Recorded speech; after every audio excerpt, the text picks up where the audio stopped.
大家好，我是西洋。超市买了2个鸭腿，只花了9块钱。9块钱能不能做出好吃的酱鸭腿呢？那就跟着我一起做吧。辅料我们用到桂皮、小茴香、小葱、生姜、八角、香叶、花椒。要让酱好的鸭腿没有腥味，一定要先泡去血水，水中还要加入1勺白醋去腥。做好的酱鸭要表皮完整，所以我们不要把鸭皮划开。在小碗中垫块纱布，倒入香料，我们来做个小料包。这样省去了最后过滤酱汁的麻烦，用细线把纱布扎住就可以了。浸泡30分钟后，把鸭腿放入冷水锅中，加入少许黄酒、2片姜片、几粒花椒，焯水5分钟。5分钟后捞出鸭腿，用清水冲洗干净，吸干表面水分。锅中放入少量食用油，加入40克白糖，炒出糖色，用小火慢慢炒化白糖。等到糖液变成褐色并逐渐冒出小泡时，皮朝下放入鸭腿，让鸭皮上色。这时候一定要用小火，如果油温过高，就把炒锅离火，避免糖色烧焦变苦。然后翻身煎另一面。如果觉得炒糖色比较麻烦，也可以跳过上色这一步。加入老抽15克，继续加深颜色，再加生抽15克。为了让鸭腿充分上色，建议多翻几次面。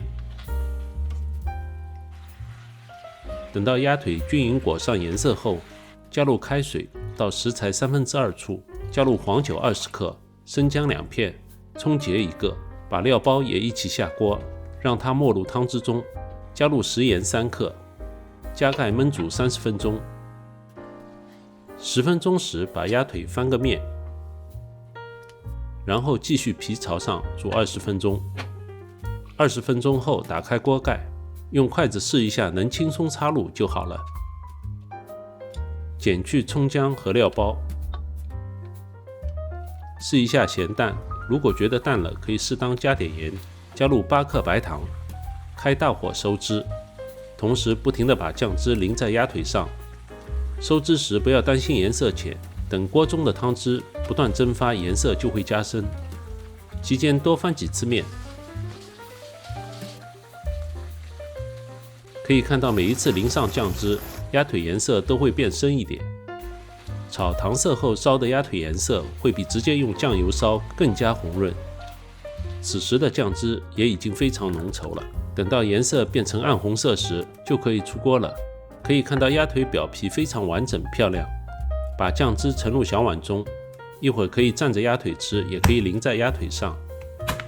把酱鸭腿剁成细长条，放凉以后比较好切，鸭肉不容易碎。做好的酱鸭颜色非常红润漂亮。30分钟已经让鸭腿完全入味，你也可以一次多做点，切好后放冰箱当冷菜吃。从此不用再去熟食店了，自己做没有色素、添加剂，成本不到10块钱。撒上芝麻，一盘香气诱人的酱鸭腿就做好了。有没有让你食欲大开呢？我是西洋，请别忘了订阅这个频道。谢谢您的收看，让我们下期再见。